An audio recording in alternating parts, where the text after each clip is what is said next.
Okay, you're on. Take one. Action.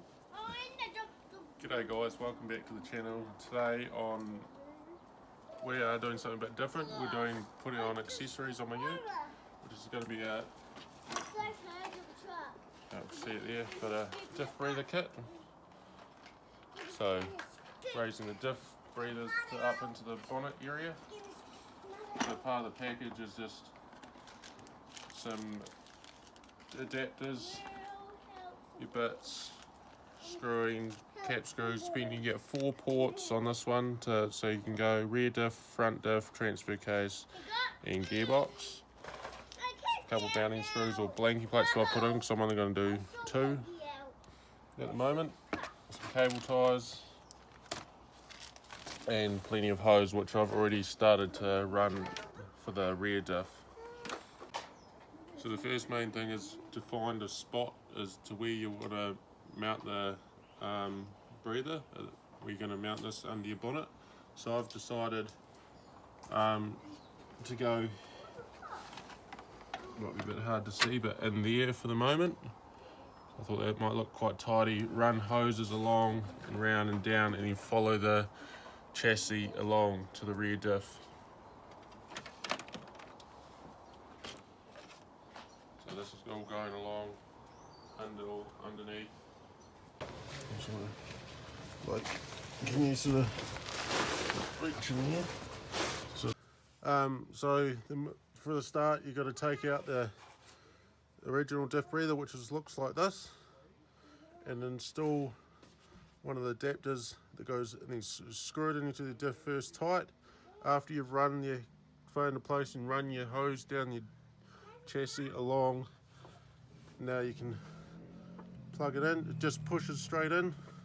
So if you feel it lock in, go solid, pull on a wee bit, just make sure it's not going to come out. Another very important thing to be aware of is to allow enough hose off the diff, enough slack, so when you're going off-roading, your diff's dropping, it's not going to try and pull this out. So there's plenty of slack in the cable. I'm just going to tie it there so there's going to be plenty of slack.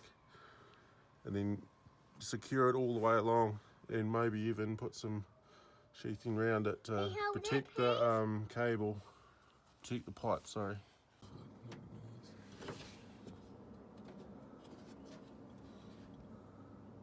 Hi. Oh, g'day. Trying to secure the pipe as I'm going along, keeping it tight and away from places where it's going to rub, because I don't want it to rub a hole in it down here. Otherwise we're not really achieving much.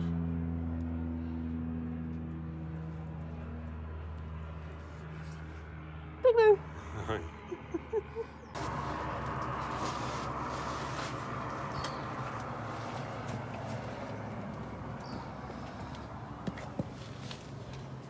Hi, Tessa. Hello.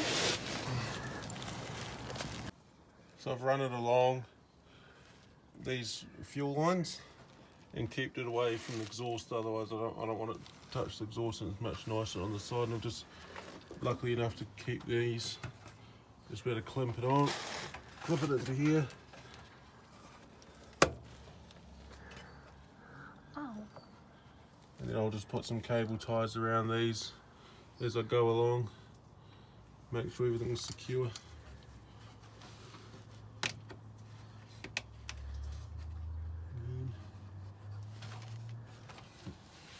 So the last bit to do now is to figure out how much length where you're going to run the last little bit, which is I'm going to tuck it under there, run it round, tie it in and plug it in to this end, which is like the same fitting that's on the diff into there.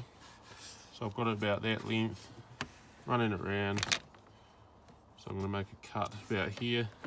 You want to make these quite square, so you don't want a big cut on a stupid angle like that. You want to cut it nice and square.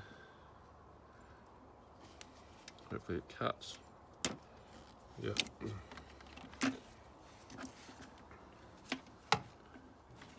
And then I'll feed it where I want it to go.